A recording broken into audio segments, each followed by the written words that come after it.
Royal Guard Henry Blackwood humiliated a black woman in front of a growing crowd outside Buckingham Palace. His voice, sharp with arrogance, carried over the murmurs of bystanders. "I told you to step back.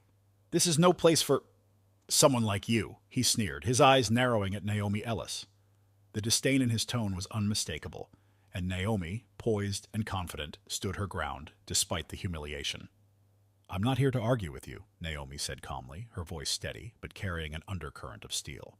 "I've been invited to the Commonwealth Relations Summit, and I would appreciate it if you could direct me to the appropriate entrance."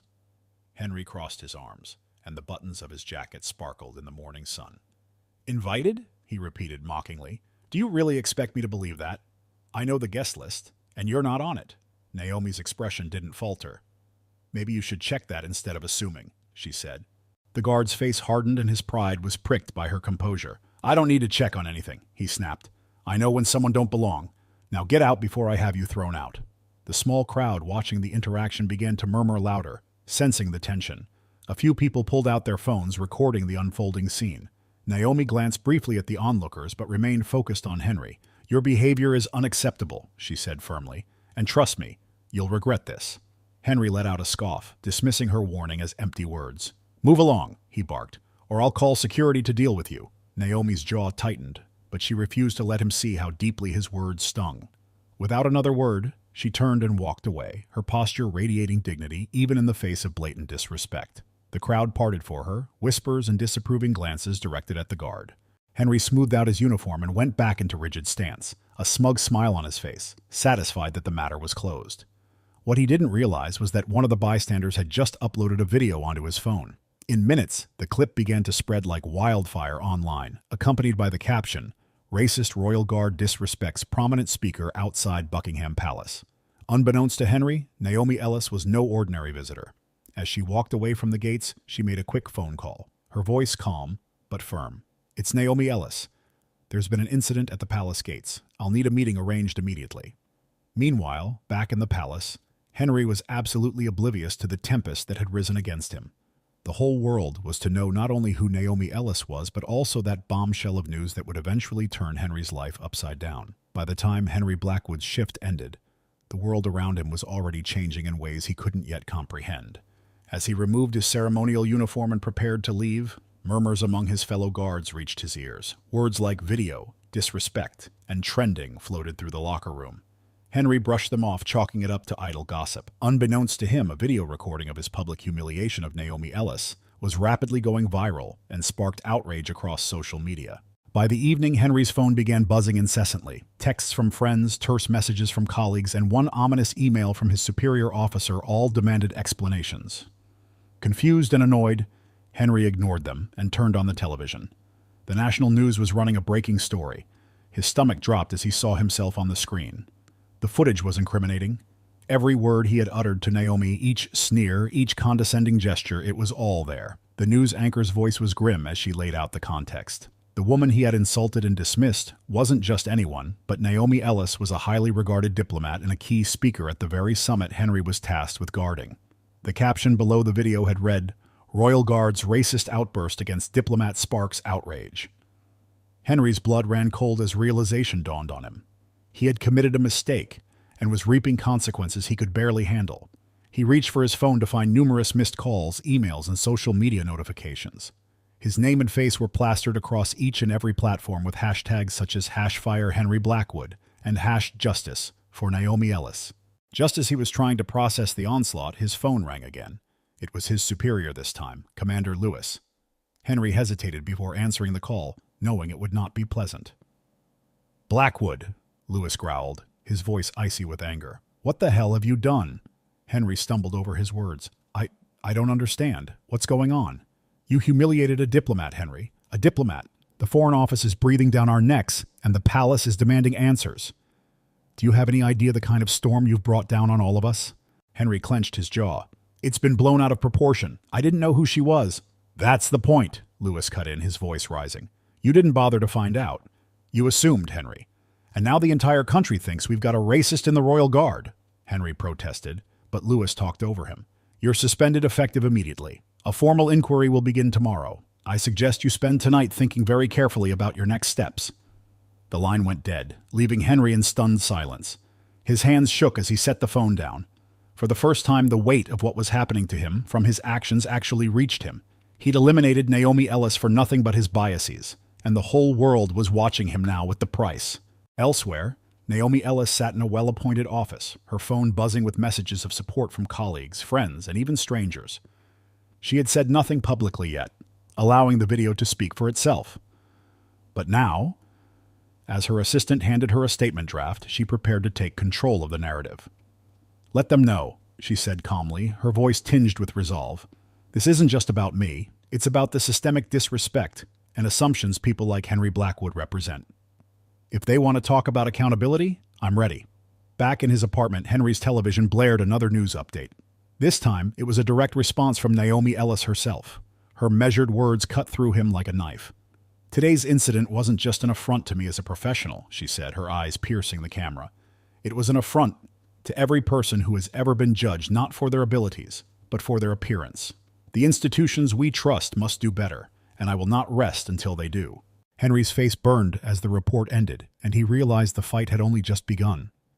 The storm wasn't passing, it was growing in intensity, and for the first time he began to wonder if there was any way out. Royal Guard Henry Blackwood sat in the inquiry room, his hands resting on the polished wooden table. The air was thick with tension, every breath feeling heavier than the last. Across from him sat Commander Lewis, his face stern, and beside him Naomi Ellis, composed and unflinching. Her presence in the room felt like a blade pressed to Henry's pride, cutting deeper with each passing moment. Commander Lewis cut through the silence. "Mr. Blackwood, you've seen the footage. Explain yourself." Henry hesitated. He had rehearsed his response, but the words seemed weak now, hollow, to the calm gaze of Naomi. "It was a misunderstanding," he began, the evenness gone from his voice. "I didn't know who she was. I was following protocol." Naomi's voice cut him through his excuse like a knife. "Protocol? Which part of your protocol involves humiliating someone in front of a crowd, making assumptions based on nothing but your biases?" Henry clenched his jaw. "I wasn't making assumptions." "You weren't?" Naomi leaned forward slightly, her tone sharpening. "When you dismissed me, when you refused to even check your own list, what exactly were you basing your actions on? Because it certainly wasn't anything I said or did." Her words landed like blows, and Henry struggled to keep his composure. The room seemed smaller, the air thicker. Commander Lewis watched him carefully, his expression hard. "You're not just representing yourself, Blackwood," he said. "You represent this institution, the Crown, and the standards we're supposed to uphold. Your actions have jeopardized all of that." Henry opened his mouth to respond, but before he could, Naomi dealt the blow that would leave him reeling. "I did some research," she said, her voice steady, but with a cutting edge. "And I learned something interesting about your family. Your late brother, Thomas Blackwood, was one of the most vocal advocates for the very Commonwealth initiatives I'm here to discuss. He worked tirelessly to promote equity and inclusion. The program I'm representing today, your brother helped create it." Henry froze. He felt as though the ground had shifted beneath him. Thomas. He hadn't thought about his brother's work in years, dismissing it as idealistic nonsense. Now, hearing Naomi speak of him with such reverence, the weight of what he had done hit him like a tidal wave. Naomi continued, her tone sharp but controlled. "Your brother's legacy is the reason I'm here today, and yet instead of honoring his work, you chose to undermine it. You didn't just insult me, Mr. Blackwood. You insulted him." The room fell into a heavy silence. Henry couldn't meet her gaze. Shame twisted in his gut, and for the first time he felt the full magnitude of his actions. This wasn't just about him or Naomi. This was about his family, about a legacy he had so callously trampled on. Finally, Commander Lewis spoke, his voice firm, effective immediately. "You are relieved of your duties. A final decision on your position will be made following this inquiry. For now, go home and stay out of the public eye." Henry rose slowly, the weight of his disgrace pressing down on him. As he left the room, Naomi stood near the door, waiting for her car. Their eyes met briefly. "I hope you take this as an opportunity to change," she said, her voice calm but resolute. "Because if you don't, life has a way of making you learn the hard way." Without waiting for an answer, she turned and stepped into the waiting vehicle. Henry watched her go, her words still echoing in his mind. He had thought the day couldn't get worse, but as he stepped outside, he realized the press had already gotten wind of the inquiry. Cameras flashed, reporters shouted questions, and his name was being dragged further through the mud. As he trudged away from the palace, the full weight of his mistakes bore down on him. He had humiliated himself, dishonored his family, and tarnished the very institution he had sworn to protect. But the worst part wasn't the public outcry or the suspension. It was knowing that his brother, the one person who had always believed in doing what was right, would be ashamed of him. And that thought was unbearable. The crowd outside Buckingham Palace surged like a restless sea, reporters jostling for position as camera flashes lit the twilight. Henry Blackwood, now stripped of his uniform and weighed down by the crushing weight of disgrace, slipped out through a side exit in an attempt to avoid them. He wasn't quick enough. The moment his face emerged, questions were hurled like stones. "Mr. Blackwood, how do you respond to the allegations of racism? Have you spoken to Naomi Ellis? Are you resigning?" He didn't answer. He pushed him through the throng, head down, desperate to escape, but the escape wouldn't come, not today. Henry's chance for peace shattered when he stepped back into his house.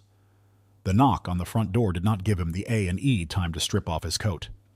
When he opened it, he stood face to face with the young assistant of Naomi Ellis, whose politeness he found razor-sharp. "Mr. Blackwood," she said, extending an envelope, "Miss Ellis has requested your presence tomorrow at the Commonwealth Relations Summit. She believes it's time you face the consequences of your actions in a public forum." Henry stared at her. Shock stamped across his features. "She wants me there? Why?" "She feels," replied the assistant, her cool delivery unmistakable, "that a lesson needs to be learnt, not only for your sake, but also for everybody else." The assistant turned and left without waiting for a response. Henry stood in the doorway, clutching the envelope as his mind raced. A public confrontation with Naomi Ellis, at the very event he had tried to dismiss her from? The thought was churning his stomach, but something else gnawed at him. A desperate need to repair the damage, however impossible it seemed. The following morning, the summit hall was packed. Journalists, dignitaries, and activists filled the grand hall to the last seat, the whispering and anticipation alone raising a hum of tension. Henry entered through a side door, his steps faltering. He wasn't in uniform now, just a man trying to find a way out of the mess he had created. He didn't have to wait for very long. Naomi took the stage, her presence commanding. The crowd fell silent as she started her speech, her voice steady and clear. "Yesterday," she said, her eyes sweeping the room, "I experienced something way too many people have been experiencing. Dismissal, disrespect, an assumption that I didn't belong because of how I looked. And while the incident itself was painful, it serves as a stark reminder of why we're here today. The Commonwealth stands for inclusion, for equity, for progress. But those principles are meaningless if they're not practiced by the very institutions that claim to uphold them." The audience erupted into applause. Naomi let it wash over her before continuing. "Mr. Blackwood," she said, her voice firm, "please stand." Henry's heart stopped. He hadn't expected this. Slowly, awkwardly, he got to his feet. All eyes fell on him. The weight was unbearable. "You see," Naomi said, turning to the crowd, "what happened between Mr. Blackwood and me isn't just about two people. It's about a system that allows biases to fester unchecked. But I believe in accountability, and I believe in change. So, Mr. Blackwood, I ask you this. Do you have anything to say to me? To this audience and to those watching?" The silence was stifling. Henry's throat constricted and his hands shook. He wanted to run, to hide, but there was no refuge. He made himself speak. I was wrong," he began, his voice breaking. "I judged you by a standard that was unfair. I let my assumptions, my arrogance, cloud my judgment. I failed to uphold the values that I swore to protect, and I am deeply sorry." The room was silent, except for the weight of his words. Henry felt the suffocating closeness of the walls, but Naomi's gaze didn't shift. "And what will you do to ensure it does not happen again?" Henry hesitated, feeling the room demand an answer from him. "I don't know," he finally said, his voice at a low, "but I'm willing to learn, to change. If you'll let me." Naomi studied him a moment longer, her face inscrutable. Then she stepped closer, the space between them collapsing. "Learning isn't a favor I grant, Mr. Blackwood," she said quietly. "It's a responsibility you take on yourself. I hope for your sake that you mean what you say." The confrontation ended with thunderous applause, but Henry didn't feel any relief. He felt raw, exposed, and unsure if he could ever truly redeem himself. As he left the stage, the reality set in. This was only the beginning. The fight to rebuild his integrity and to dismantle the biases he had long ignored would be far harder than anything he had faced before. Henry Blackwood sat at the edge of the grand hall, frayed from the confrontation with Naomi Ellis. The words he had said, halting, shame-filled apologies, lingered in his mind. The crowd had received it lukewarmly, and he knew that they doubted his sincerity. He could feel their judgment weighing on him as Naomi continued to address the summit. Her speech was powerful, full of calls for accountability and change, but Henry barely heard it. His mind was elsewhere, replaying every moment of his public humiliation. He couldn't shake the feeling that he was missing something, some piece of the puzzle that hadn't yet fallen into place. And then it came. Naomi swung towards the audience, her pause calculated, her eyes quiet, but sharp. "Before I end," she started off, "I want to share with you something personal. Something that will help us understand just how deeply our actions and our assumptions can ripple through the lives of others." The room went silent and heavy. Even Henry, drowning in his own guilt, straightened in his seat, drawn in by the shift in her tone. "When I was just beginning my career as a diplomat, I had a very rare opportunity," Naomi said. "A man, highly committed to the ideals of equality and justice, became my mentor. He believed in me when so many others didn't. He opened doors for me and gave me the confidence to stand where I am today." Henry felt a strange pang of unease, a flicker of recognition that he couldn't quite place. "That man," Naomi continued, "was Thomas Blackwood." The name hit Henry like a blow. His breath caught, and he clutched onto the edge of his chair. His brother, his idealistic, stubborn brother who had been spending his life fighting the causes Henry mocked. The brother whose funeral Henry barely showed up to, dismissing him as a dreamer who refused to understand the real world. Naomi let the weight of her words settle before continuing. "Thomas believed in building bridges, not walls. He believed that every person, no matter their background, deserved respect and dignity. He worked tirelessly to create programs that supported those values, programs like the very summit we're attending today." Henry's heart was racing in his chest. The pieces started fitting together, and with them came a flood of shame. Thomas's passion for social justice had always seemed irrelevant to him, a distraction from what he saw as more practical concerns. Now, he realized that the very ideals his brother had stood for were the ones he had trampled on. Naomi's voice gentled. "When I first met Mr. Blackwood yesterday, I didn't know that he was Thomas's brother. I didn't know the connection, but when it came, it reminded me of how easily the legacies we inherit are forgotten, and how very hard it is to live up to them." The room was silent, heavy with the weight of her revelation.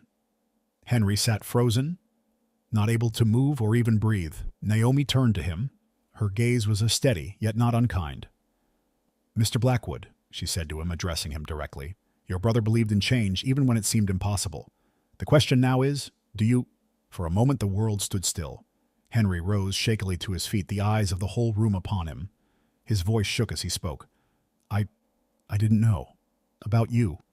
About him. I didn't realize—" He stopped, the words choking in his throat. "But that's the problem, isn't it?" Naomi inserted gently. "We don't realize. Until it's too late." Henry swallowed hard, his mind spinning. The brother he had dismissed as an idealist had been right all along.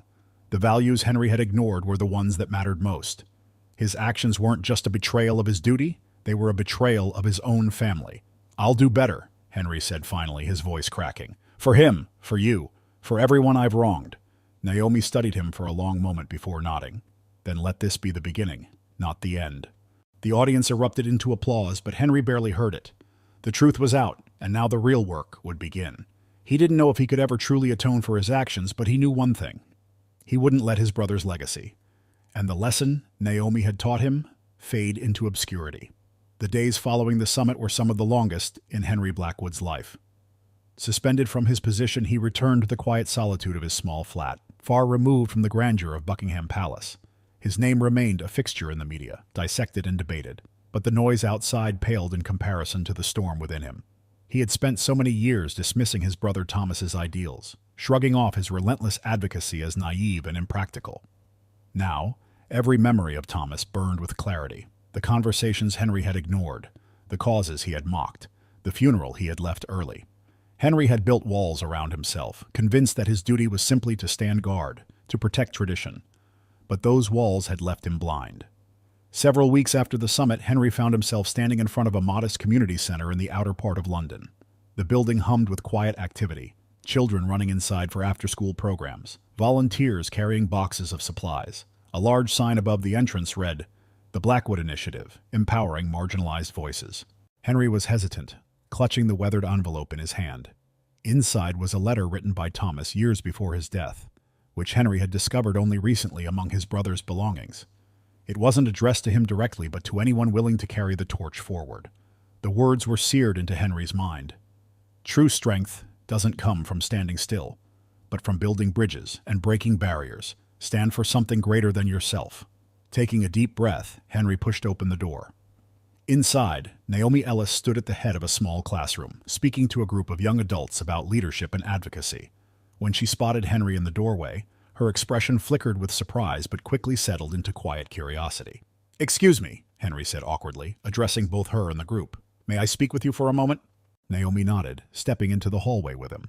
Her posture was as poised as ever, but there was a softness in her gaze that hadn't been there before. "What brings you here, Mr. Blackwood?" she asked. Henry held up the envelope. "I found this," he said. It's from my brother. I've spent weeks reading it over and over, trying to understand what he stood for, and I realized that I've been wrong about him, about you, about everything. I don't expect forgiveness, but I want to do better. I want to help." Naomi studied him for a moment, her expression unreadable. "Help how?" she asked finally. "I don't know yet," Henry replied softly but with sincerity in his tone. "But I'm here to learn, to listen, and support the work you and Thomas have believed in." For the first time, Naomi totally relaxed her guard. "It's not about forgiveness, Mr. Blackwood. It's about accountability and the willingness to change. If you're ready for that, there's plenty of work to be done." Henry nodded, feeling a weight lift ever so slightly from his shoulders. It wasn't redemption, not yet, but it was a start. The following months would find Henry quietly but staunchly volunteering with the Blackwood Initiative.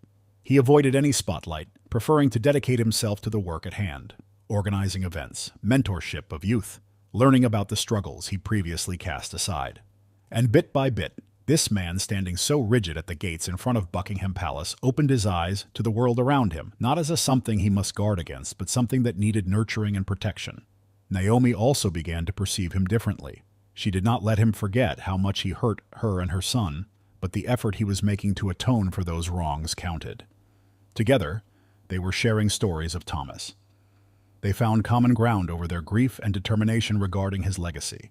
The story of Henry Blackwood did not disappear from public memory, but its meaning changed over time. Where he had once served as a symbol of ignorance and prejudice, he became a testament to the power of transformation. Sure proof that change, though difficult, was possible. And what Henry learned stayed with him for the rest of his life. Respect is a thing to be earned, not demanded. The true strong man is he who stands in humility. Standing for something greater than oneself is the only way to truly protect what matters. Standing out on the lawn and watching a next generation of leaders rise through the ranks of the Blackwood Initiative, he finally knew that he was standing guard over something worth guarding. Not this time, and he stood not alone.